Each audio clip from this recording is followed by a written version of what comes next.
지난 시간에 대제사장이 예수의 부활을 믿지도 않았지만 그래도 혹시나 무슨 일이 있을까 해서 만반의 대비를 했습니다. 2중 3중으로 그 무덤을 지켰습니다. 그래서 어떠한 경우에도 누가 와서 무덤 문을 열지 못하도록, 또 심지어 그 안에서도 열고 나오지 못하도록 그렇게 방비를 다 했습니다. 하지만 사람이 어떤 방법을 써도 하나님의 계획은 막을 수가 없는 것입니다. 우리가 흔히 방비를 하지 못해서 일이 잘못됐다거나 우리가 온전하지 못하기 때문에 일이 이렇게 틀어졌다라고 자책할 때가 많아요. 그러나 우리의 문제 때문에 꼭 이런 일들이 생기는 건 아닙니다. 물론 우리가 완전하게 방비를 해야겠죠. 열심히 해야겠지만은, 그러나 성경이 증거하는 것은 그러한 방비라는 것이 아무런 의미가 없다, 그걸 말하고 있는 것입니다. 사람이 바벨탑을 아무리 쌓아도 하나님은 간단한 거예요. 언어를 혼잡해 버려가지고 그 공사를 중단시키는 것입니다. 아무리 군대가 막강해도 14만 명이었다고 하죠. 그런 사람들이 몰려와도 손에 무기 하나 들지 않은 기드온과 300용사만 가지고도 물리칠 수가 있는 것입니다. 아무리 골리앗 대장이 대단해도 다윗이 준비한 5개 돌멩이 중에 1개만 써서도 충분히 승리할 수 있게 하시는 것이 하나님인 것입니다. 구약 성경의 그 왕들은 성을 견고히 쌓아요. 처음에는 하나님에 대한 믿음으로 시작했지만은 시간이 지나고 정치에 대해 알면 알수록, 국제 정세를 알수록 성을 든든히 방비를 합니다. 그러나 성을 쌓으면 뭐합니까? 그 성으로 자기의 권력을 지키는 왕은 한 사람도 없다는 것을 증거하고 있습니다.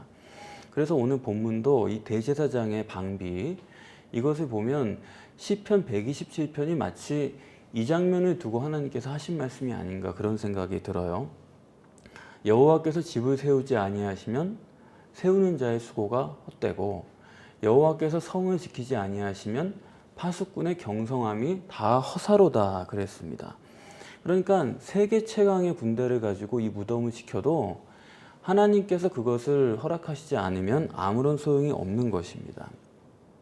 우리가 새벽부터 잠을 안 자고 밤새 고민도 하고 낮에는 발로 뛰고 열심을 다해봐도 수고의 떡을 다 먹어도 하나님께서 그와 함께 하시지 않으면 그건 다 고생스러운 수고일 뿐인 것입니다. 그러나 하나님이 함께 하시면, 하나님은 사랑하는 자에게 잠을 주신다고 했죠. 평안의 잠을 다 자고도 하나님의 일이 이루어지는 것입니다. 그런 성경이기 때문에, 그런데 문제는 우리가 그런 성경을 믿으면서도 사실 우리가 잘 믿질 않아요. 그런 하나님은 믿지만은, 그러나 우리는 역시 또 다른 길을 가는 것입니다. 마찬가지로 이 대제사장도 다 대비를 했는데 그게 완전히 실패해가지고 파수꾼들이 와서 보고를 합니다. 일이 잘못됐다고. 여기 보니까 여자들이 갈제 그랬습니다. 그 말은 뭐냐면 여자들이 떠난 후에라는 얘기죠. 일이 다 끝난 후에 천사가 돌문을 굴려내고 여자들과 파수꾼들이 다 놀라 엎드러지고, 그리고 예수가 부활했다라고 하는 이야기를 듣고, 그리고 여자들이 무덤 속에 들어가서 정말 그런가 빈 무덤을 확인하고 집으로 돌아간 후에 이제 파수꾼들만 남은 거예요. 천사도 떠나고 여자들도 떠나고. 그래서 파수꾼들은 자기들의 임무는 예수의 시체만 지키면 되는 거니까, 그때 천사가 있을 때는 정신이 없어가지고 어쩔 줄 몰랐지만 이제 모든 것이 조용해졌고 이제 시체만 지키면 되니까 그들의 임무를 위해서 무덤에 들어가 보았습니다. 그런데 가보니까 시체도 없고 아무도 없는 거예요. 그들도 놀랐죠. 왜냐하면 그 모든 과정을 지켜봤는데 예수는 분명히 나오지 않았거든요. 걸어 나온 적도 없고, 그런데 가보니까 걸어 나온 흔적도 없는데 그 안에는 아무도 없더라는 것입니다. 그래서 이게 어떻게 된 거냐. 그들도 굉장히 놀랐죠. 일단 그들은 빈 무덤만 확인을 한 것입니다. 예수는 못 보고. 그리고 이제 성에 들어가서 사실대로 대제사장에게 보고를 했습니다. 이렇게 보고를 받은 대제사장 입장에서 얼마나 이게 놀라운 얘기예요.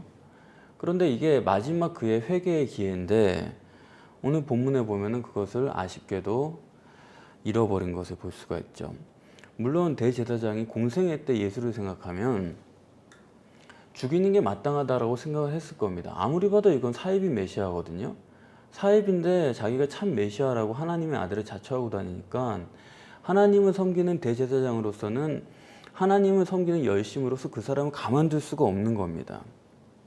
그래서 당연스럽게 저건 죽어야 된다 해서 십자가에 못 박았고, 그것이 당연한 하나님을 섬기는 사람의 모습이죠. 그래서 십자가에 못 박아서 예수가 운명했을 때 그 장면을 보면서 아마 속으로 굉장히 쾌재를 불렀을 겁니다. 그렇지, 조금 긴가민가 했고 그 길이 길었지만은 우리가 생각한 게 맞구나. 저건 역시 메시아가 아니다. 메시아였다면 죽지 않았을 테니까요. 우리가 판단한 대로 됐다. 우리가 할 일을 했다. 하나님 앞에 참 떳떳하다. 그런 마음을 가졌을 것입니다. 근데 그들이 이제 예수를 장사 지내면서 한 가지 떠오른 생각이, 예수가 생전에 사흘 만에 부활한다고 했으니까, 죽은 자 가운데서 살아난다고 했으니까 그 점이 조금 문제가 될 수 있겠다. 그래서 이런 혹시나 하는 우려가 있었기 때문에, 물론 예수가 정말 살아날 거라고는 믿지 않았지만 최소한도 제자들이 그 예언의 말을 가지고 와서, 열성당원들이니까요, 아주 예수의 시체를 훔쳐가면서까지 예수가 부활했다라고 거짓말을 퍼뜨릴 수도 있으니까, 혹시나 하는 문제를 완벽하게 차단하기 위해서 이렇게 이중삼중으로 돌문을 굴려놓고 임봉을 하고 세계 최강의 로마 군대를 보내서 파수꾼을 삼게 하고, 이렇게 하면은 이건 방법이 없다. 제자들도 못 훔쳐갈 거고 예수가 혹시나 살아난다고 해도 나올 수가 없으니까요. 그런 걸 다 준비를 했죠. 그런 과정에서 지금 파수꾼들의 보고를 받고 나면은 이건 분명히 천사가 돌을 굴려냈고 그 안에 들어가 보니까 아무도 없더라. 분명히 예수가 살아난 것 같습니다. 라는 짐작의 보고를 받았을 텐데, 그러면 이건 마지막 회개의 기회입니다. 우리가 잘못 생각했구나. 하나님 앞에 꿇어 엎드려서 잘못했습니다. 어쩌다가 우리가 이렇게 생각을 잘못했습니까? 어쩌다가 이 지경이 된 겁니까? 그렇게 마지막 회개를 해야 될 텐데 인간이 이렇게 무서운 거예요. 돈을 써가면서까지 상당한 비용을 내고 또 정치적인 부담을 져가면서까지 그 사실을 왜곡하고 그냥 내버려둬도 괜찮았을 텐데 절대로 살아난 게 아니다. 제자들이 훔쳐갔다. 이렇게 거짓말을 퍼뜨렸다는 겁니다. 그러니까 이제 기회는 더 이상 없어진 거죠. 이와 같이 이게 대제사장 한 사람의 문제냐? 그렇지 않고 이건 모든 사람이 다 이렇습니다. 인간이란 거는 신념의 노예예요.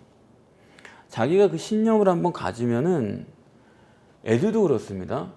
자기가 아니라고 우기기 시작하면요, 걔를 살살 달래야지. 그 어거지로 바꾸려고 해도 절대 안 돼요. 그냥 자지러지는 한이 있어도 자기 생각을 틀렸단 말을 안 합니다. 그게 인간이에요. 가룟 유다를 보세요. 자기 신념을 위해서는 그냥 죽어버리는 게 인간입니다. 이런 인간의 속성이 이 신앙이란 점에 있어서는 가장 어려운 거예요. 이 자기 신념을 가지는 인간이 신앙을 갖게 되면 정말로 이거는 참, 이게 결합되면 정말 한 번 이게 잘못되면 바꾸기가 굉장히 어려운 겁니다. 세상에서는 신념을 가진 사람일수록 위대한 사람이 됩니다. 자기 신념에 철저한 사람일수록 위대한 인물로 나타날 수가 있어요. 그건 확실한 겁니다. 그러나 신앙에서는 절대 안 돼요. 신앙에서 신념의 사람이 되면은 그거는 아주 영영 못 듣는 사람이 되기 때문에 우리에게 있어서 신념은 필요한 게 아니에요. 우리에게는 성경만이 답입니다.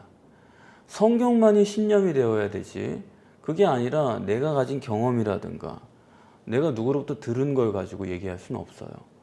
다들 그러니까 나도 그런다. 있을 수가 없습니다. 성경에서 정확하게 보고 거기서 조금이라도 아닌 것이 있다고 그러면 그거는 하나님의 것이 아니라 판단을 하고 버려야 됩니다. 이거 우리가 분명하게 정립을 못하면은 실제로는 자기 신념으로 신앙생활을 하면서 자기가 정말로 신앙이라고 착각하는 사람들을 너무나 많이 봤어요.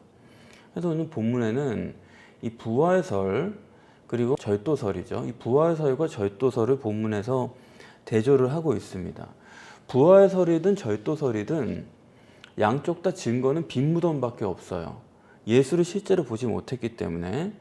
그래서 이 빈 무덤에 대한 논리를 가지고 절도설이 타당하냐 부활설이 타당하냐 똑같이 하나의 증거를 가지고서 얘기를 하는 것입니다. 그런데 이 여자들의 입장에서 부활설이죠. 그들이 증거하기로는 그런 거죠. 우리가 새벽에 가봤더니 참 무서웠는데 가봤더니 천사가 무덤 문을 굴려서 열더라. 그거 우리가 목격을 했다. 그래서 우리가 놀랐는데 뭐 경황 중에 어떻게 생각도 없다가 예수가 안 나오길래, 그리고 천사가 말하기를 예수는 부활했다고 하니까 그 말만 듣고 빈 무덤 안으로 들어가 봤는데 무덤 안에 들어가 보니까 아무도 없더라. 분명히 예수는 부활했다고 했는데 예수님도 안 보이고 그 속에도 아무것도 없더라. 그리고 나왔는데 바깥 어디에서 부활하신 예수님을 우리가 만났다. 그래가지고 우리는 예수가 부활하신 줄 알고 지금 집으로 돌아왔다. 만약 이런 얘기를 사람들에게 했다고 치면, 했죠. 듣는 사람의 입장에서는 그 얘기가 참 신비한 얘기고 납득이 안 가는 얘기일 수밖에 없어요. 왜냐하면 예수가 부활했다고 한다면 걸어 나왔을 것 아니냐, 그런 생각이 들죠. 그런데 나오는 거 보지는 못했다면서. 보지는 못했죠. 들어가 봤더니 또 빈 무덤이라면서. 그렇죠. 나오는 걸 보지는 못했는데 또 들어가니까 없어? 그럼 부활한 건 맞는 거네. 예. 그런데 또 나왔더니 어디서 만났어요. 이렇게 증거를 해버리니까 예수가 부활했다고 하는 말은 맞는 것 같은데 이게 납득이 안 가는 얘기가 되는 겁니다. 그런데 반대로 절도설은 뭐냐면 듣는 사람의 입장에서는 상당히 이해가 되는 얘기죠. 절도설은 어떠냐? 여전히 빈 무덤뿐이지만 증거는 똑같아요. 그런데 파수꾼들이 하는 말이, 우리가 잠들었는데 깨보니까 무덤 문이 열려 있고 빈 무덤에 들어가 봤더니 역시 아무것도 없더라. 아마도 제자들이 훔쳐간 것으로 우리는 생각한다. 뭐 이런 식으로 얘기를 푼다 그러면은 누가 듣더라도 빈 무덤은 똑같은 증거로 하는데 부활설보다는 절도설이 더 이해가 되고 타당한 거예요. 도대체 그냥 예수가 걸어 나왔다 그 장면만 봤다고 그래도 부활했나 보다, 그게 이해가 될 텐데 보진 못했는데 없어. 근데 또 바깥 어디서 봤어. 이러니까 이거는 참 쉽게는 납득이 안 가는 거죠. 그래서 들을 때 절도설이 누가 들어도 더 이성적이고 합리적으로 들리지, 부활설은 이성적이고 합리적으로 듣기는 좀 어렵습니다. 상당히 논리가 복잡해요. 그래서 본문은 이 점을 이렇게 말하고 있습니다. 절도설이 유대인들 가운데 오늘날까지 두루 퍼졌다. 왜요? 어떤 게 더 이해가 잘 되냐 이거예요. 어떤 논리가 더 쉽습니까? 절도설이 훨씬 쉽기 때문에 모든 사람들에게 잘 퍼지는 것입니다. 그런데 여기서 우리가 한 가지 생각할 수 있는 건 뭐냐면, 전 세계의 기독교가 부활론을 정립하는 데 있어서 부활설에 가깝습니까? 절도설에 가깝습니까? 이 점은 우리가 생각을 해봐야 돼요. 예수님의 부활을 기독교가 정립할 때 이게 부활설 쪽에 가깝게 해석을 하고 있느냐, 절도설 쪽으로 기울어서 해석을 하고 있느냐 생각해 보면 기독교는 절도설적으로 해석을 하고 있다. 왜요? 이렇게 하잖아요. 부활하신 예수는 돌문을 굴려줘야만 나올 수 있는 그런 물리적 존재인데 성경에는 예수가 걸어 나왔다는 기록은 전혀 없는데 마치 걸어 나온 것처럼 그렇게 암시를 하고 있는 거예요. 우리는 패션 오브 더 크라이스트를 봐도 거기도 그렇게 나옵니다. 예수가 걸어 나온 장면은 없어요, 거기에. 그런데 마치 걸어 나온 것처럼 그런 암시적인 장면을 거기에 두는 것입니다. 따라서 우리가 부활신학이라고 할 때 절도설 쪽에 가깝지 절대로 부활설에 가깝지 않다. 그 말은 뭐냐면 기독교의 예수 부활론은 성경적이지 않다. 이처럼 절도설은 사람들에게 더 이해가 쉽고 타당하게 들린다. 그래서 마치 인간 육체를 입고 예수가 걸어 나온 것처럼, 훔쳐갔다고는 안 하지만 걸어 나온 것처럼 그렇게 정립을 하는 것이 지금 기독교의 논리다. 아무튼 이 절도설이 지금 이제 절도설로 얘기를 하고 있는데 이 사람들이 그럼 이 절도설 자체 아직도 이런 논리를 가지고 유대교의 어떤 종파에서는 기독교가 그래서 잘못됐다 이렇게 얘기하는 사람들이 있어요. 절도해 간 거지 무슨 부활을 한 거냐 이 논리를 믿고 있는 사람들이 있는데 이 절도설이라는 것 자체가 그러면 괜찮은 논리냐 뭐 어떤 완전성이 있느냐 할 때 우선 이 절도설이란 것은 하나님이나 천사를 생략한 겁니다. 그렇죠? 하나님이나 천사를 그 논리에서 뺀 거예요. 그 계산상 그것이 들어있지 않습니다. 그런 하나님이나 천사의 개입 가능성을 생략한 논리라는 거. 그렇기 때문에 이건 일단은 종교인들이 가질 수 있는 논리는 절대 될 수가 없어요. 유대교의 일부 종파가 그걸 가지고 있는데 그거는 하나님의 기적을 생각한다고 한다면 그거는 전혀 엉뚱한 얘기를 하고 있는 거죠. 그리고 오늘 본문에 나타난 바와 같이 제자들이 돌문을 열고 예수의 시체를 훔쳐갔다라고 하는 것은 이제 조작된 얘기라는 거 여기서 말하고 있지 않습니까? 절도설이라는 건 일단은 사실이 아니다. 사실에 기반한 것이 아니다라는 건 이제 우리가 알고 있고 그리고 이제 조금 더 논리를 생각해 보면 이 파수꾼이라는 사람이 당대 세계 최강의 로마군입니다. 그러면 이 무덤을 지키기 위해서 온 사람들이 천하제일의 군인들인데 군율이 엄격한 사람들인데 그 사람들이 이 임무를 갖고 왔다가 총독의 직접 지시를 받고 왔다가 졸린데 졸릴 수 있어요. 그런데 한 사람도 남기지 않고 다 함께 졸았다. 이건 있을 수가 없는 얘기입니다. 군대를 다녀온 사람은 이 말이 너무나도 와닿죠. 부침번 한 명도 안 세우고 잔다. 다 같이 깨어있다는 건 바라지 않아요. 뭐 그깟 팔레스틴에 사는 그 제자 몇 사람 우습죠. 평생 전쟁터에서 피를 흘린 사람들인데 그런 사람들 상대하는 건 혼자서도 뭐 무섭지 않지만 그렇기 때문에 야, 몇 명 깨어 있어라 할 수는 있지만 다 같이 자자? 그거는 그들에게는 있을 수가 없는 일입니다. 뿐만 아니라 이 제자들이 훔쳐갔다는 거 이것도 말이 안 되는 게 다 같이 잠들었는데 어떻게 제자들이 온 줄 알아요? 말이 안 되죠. 뭐 누군가 가져간 거 같다 정도로 해야지 다 같이 잠들었다고 해놓고서는 제자들이 훔쳐갔다. 아니 다 눈 감았는데 누가 와서 가져갔는지 그걸 말한다는 것도 말이 안 되는 거죠. 그런가 하면 이 지키는 사람들은 당연히 피를 볼 각오를 하고 무기를 가지고 있는 사람들이죠. 그런 사람들이 지키고 있는데 아무리 그들이 모두 잠들었다고 해도 아니 제자들이 예수의 시체를 훔치러 왔다고 친다 하더라도 말이죠. 그들이 무기를 들고 잠자고 있는데 그런 순간에 그들을 내버려 두고 그냥 돌문을 굴려요? 아니 무슨 공깃돌 굴립니까? 돌문을 굴려서 하는데 거기서 안 깰 사람이 누가 있어요? 그러면 적어도 잠들었다고 한다면은 제자들이 와서 그들의 무기를 치우든가 그건 당연한 거예요. 회수하는 거예요 무기를. 그래서 다윗도 사울한테 쫓길 때 사울이 잠자는 틈에 그 텐트에 들어가 가지고 사울의 무기를 들고 나오지 않았습니까? 그건 치워야 되는 거예요 당연히 위험 상황에서. 그런데 그 군인들의 무기도 그대로 내버려 두고 최소한도 뭐 결박을 한다든가 그런 기습해서 아니면 그렇죠. 사실 죄 짓는 사람은 그걸 지키는 사람보다 더 머리가 좋아야 됩니다. 범죄자들이 얼마나 머리를 치밀하게 써요.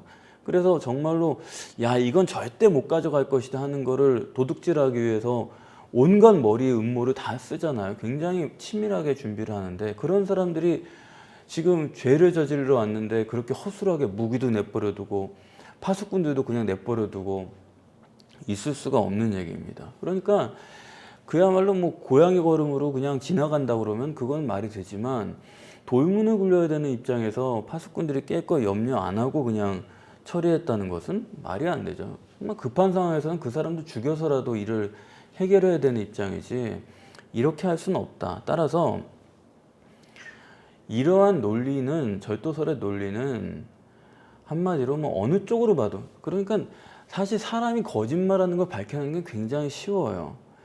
어떤 뭐 요즘에 뭐 영적인 미혹의 세대여가지고 그 목사님이 뭐 어떤 분이 정말 뭐 맞는 말을 하는 거냐 그런 거 많이 물어봐요. 옳은 말씀을 하시는 거냐 물어보는데 그건 뭐 한두 편의 설교 가지고는 알 수는 없습니다.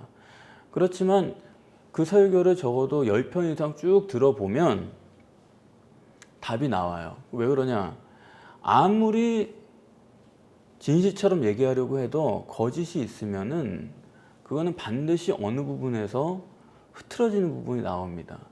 그러니까 그게 뭐 검사쯤 돼야지만 그걸 밝혀내는 게 아니에요. 그런 훈련을 뭐 어느 정도만 한다 그러면은, 왜냐하면 진실이 아닌 것은 반드시 거짓이 있어요. 이렇게 저렇게 얘기하다 보면 어느 부분에서 반드시 그 논리가 흐트러집니다. 그래서 이게 진짜 진리냐 할 때는 정말 처음부터 끝까지 어디에나 맞아야 돼요. 이게 정말로 하나님의 진리라고 그러면 성경 어느 부분에 그걸 갖다 대도 맞아 떨어져야지 올바른 해석이지. 여기서는 맞는데 저 뒤에 가서 딴 데서는 안 맞고, 여기서 뭐 신약에서는 맞는데 구약에서는 안 맞고, 이런 식으로 구약 따로 신약 따로 이런 식으로 해석하는 거는 그건 전혀 신학을 정립을 못한 것입니다. 자, 그러면 이제 이 절도설, 왜 이렇게 절도설을 사람들이 신뢰하느냐, 이거 우리가 오늘 본문에서는 좀 생각을 해보면, 왜 인간들은 이렇게 절도설을 좋아하냐. 뭐 아까 말씀드린 것처럼 그게 더 이해하기 쉽기 때문이기도 하죠. 그러나 근본적인 문제는 뭐냐 하면, 인간은 이렇게 가시적인 결과가 아니면은 믿지를 못하는 그런 존재입니다.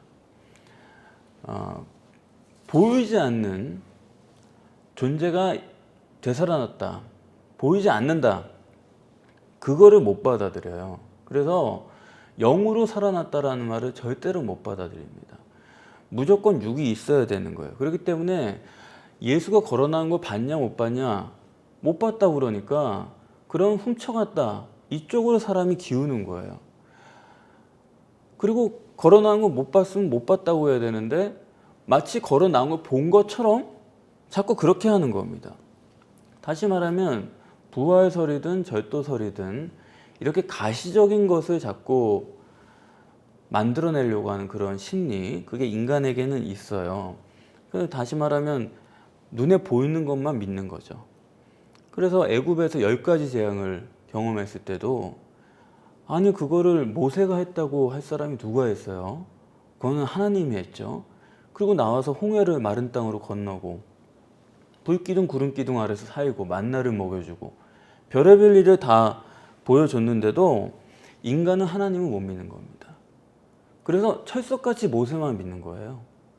모세가 사라지니까 금송아지를 만드는 거예요. 눈에 보이는 게 있어야 되는 거지, 눈에 안 보이는 하나님을 믿는 줄로 아는데 아니다 이거예요. 눈에 보이는 걸 믿는 거예요. 교회를 믿는 거예요. 목사님을 믿는 거예요. 아니 크면 클수록 좋아. 아니 박사학위가 있으면 더 좋죠. 인물이 좋으면 더 좋겠고, 얼굴이 밝으면 더 좋은 거예요. 확신이 드는 거예요. 아주 얼굴이 밝은 거 보니까 저분은 신앙이 좋은 거야. 아닙니다. 눈에 보이는 걸로 믿음을 가지려는 것은 절대로 믿음이 아니에요. 그렇지 않습니까? 눈에 보이는 걸 믿는 게 어떻게 믿음이 될 수 있어요? 전혀 안 그런 것 같은데 그걸 믿어야 믿음이 되는 것입니다. 어떤 성령 집회, 그 유튜브에 보니까 그런 게 나와요. 성령 집회인데 저는 그 얘기를 뭐 말로만 많이 들었는데, 성령 집회를 하는 데가 공통적으로 그런 일이 좀 있는 것 같아요. 그걸 영상으로 본 건 전 처음인데, 뭐 사람들이 많은데 우리나라에요. 그런데 뭐 약간 연세가 많으신 여성분이 나오고 뭐 가족들도 같이 나오는 것 같은데, 그게 뭐 그 사람들이 진짜 그런 사람들인지는 잘 모르겠어요. 진위 여부를 떠나서 그 사람들이 진짜 그걸 경험했는지는 모르겠어요. 그런데 그들이 막 나오면서 이제 그 목사님 그거를 막 홍보를 하는데 막 간증을 하는 거죠. 막 청중들 앞에 홍보를 하면 제가 너무 심한 말이고, 이분이 지금 이를 치료하고 있어서 여기가 다 비었는데 이거 다 속에 갈가내잖아요. 충치가 있으면 겉에만 딱 있는 건데, 틀만 있는 건데, 지금 이게 채워졌습니다. 이게 지금 기도 집회 중에, 성령 집회 중에 채워졌습니다. 성령님이 금리발을 만들어줬습니다. 그러면 난리가 난 거예요. 그걸 보면서 야 저거다, 저 교회다, 사람들은 정말로 기적이 일어났다. 정말로 뭐 예수님 시대에 무슨 사역이 이루어지는 거다. 사도 시대에 그런 역사가 지금 이루어지고 있다. 아니, 성령님이 바꿔줄 거면 그냥 생리로 바꿔주는 게 낫지 않아요? 왜 금리빨로 바꾸는 거예요? 왜 다 금리빨이에요? 그런 집회들은. 근데 거기에서 성경을 알고 이성이 있는 사람이면 그거를 의심스럽게 봐야 됩니다. 좋게 말해서 의심이고 그건 사기예요. 성령이 못하러 이빨을 바꿔주며 이를 바꿔주며 그 많은 것 중에서 그 많은 기적 중에 왜 하필 이며 너무 쉬운 거예요. 그리고 금리냐, 이건 정말로 가시적인 거고 이건 인간의 심리에 딱 들어맞는 이거는 사기지 절대로 성령의 역사가 아니다. 그런데 왜 사람들이 그걸 다 믿느냐? 성경이 소용이 없는 겁니다. 이성도 소용이 없는 거예요. 거기서 목사님이 이렇다라고 이게 영적인 원리다라고 딱 고착을 해놓으면은 사람들은 아, 그게 영적인 사건이 맞구나 믿어버리는 거예요. 그렇기 때문에 거기서 성경이 뭐 어떻고 이성적으로 어떻고 성령은 그런 분이 아니고 아무리 얘기해봤자 소용이 없는 겁니다. 무슨 논리를 만들어서라도 그걸 옹호하는 겁니다. 그런데 그걸 누가 옹호하느냐? 오늘 본문에서 나타난 바와 같이 여기서도 이러한 절도설, 이 거짓말을 지어내는 사람이 누구냐? 대제사장으로 여기 하신 것을 한번 보세요.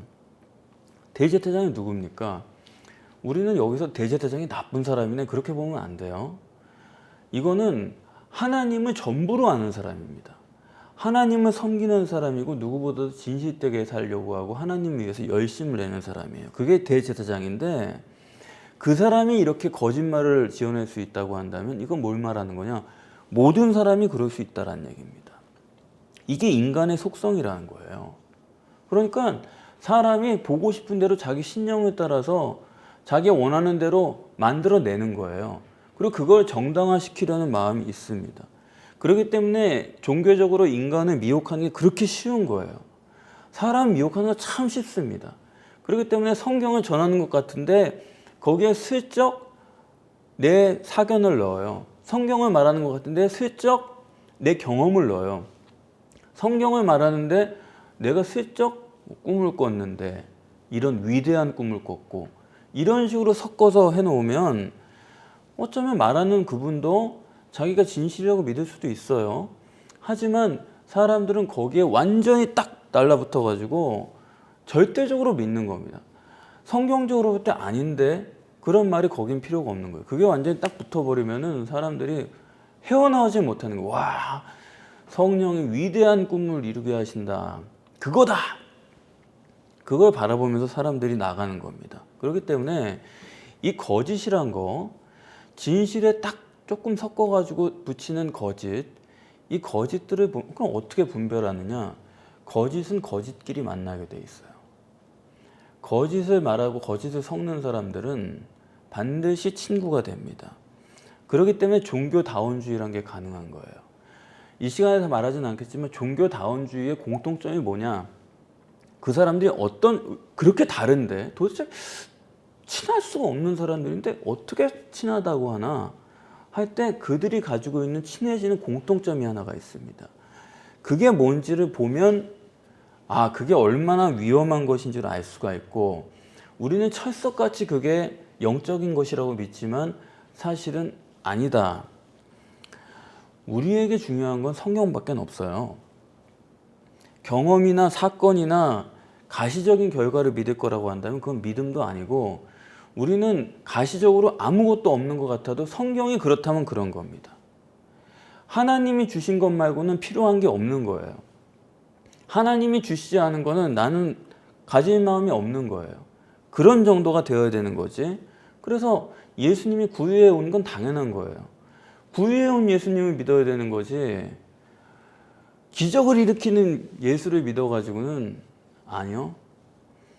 십자가에 못 박히는 예수를 믿어야 되는 거지. 와, 호산나 할 때 믿는 예수? 그거는 믿음이 아닌 것입니다. 하나님께서도 아브라함에게 너로 말미암아서 만민이 복을 받을 것이다. 그 약속을 주실 때 그게 언제예요? 아들 하나가 없을 때입니다. 다 늙었는데. 그러니까 아들 하나도 뭐 아들 한 사람이라도 있을 때 그 얘기를 했다 그러면 정말 믿을 텐데, 아들은 뭐 정말 뭐 보일 생각도 안 하는 그런 상황에서 그런 약속을 주셨다는 거. 그러니까 믿음이 뭔가에 대해서 우리가 깊이 고민을 하게 되는 것이죠. 누구 닮고 누구처럼 되고 뭐 누구 교회처럼 되고 누구 목사님 닮고, 아니요. 성경만 따르면 됩니다. 오직 하나님께서 내게 주신 길만 따르면 되는 거고, 성경만 따르고 예수님만 따르면 돼요. 구유에 누워 있어도 그 사람이 메시아지. 그렇죠? 그런 눈과 그런 각오가 없이 신앙이 가능한다, 이런 식으로 생각한다고 한다면 오늘 본문 말씀처럼 그 신앙을 도적질에 당할 수밖에 없는 것입니다. 얼마든지 미혹되고 얼마든지 잘못된 길로 갈 수 있고, 하나님이 주신 것 외에는 나는 가질 마음이 없고, 하나님이 하신 말씀 외에는 내가 신기하게 여길 만한 게 없다. 하나님 말씀만 정립하는 것이 우리의 길이지, 그 외에 뭐 신기한 거 하고 뭐 대단한 거 하는 것 같아도 아니요. 하나님은 그런 걸 원치도 않고 주시지도 않아요. 그렇기 때문에 우리는 분명한 믿음을 가지고 하나님이 원하시는 것이 무엇인지 그것만을 따라가는 삶을 살면 그에게 하나님께서는 평안한 잠을 주실 것입니다. 평강을 주시는 것입니다.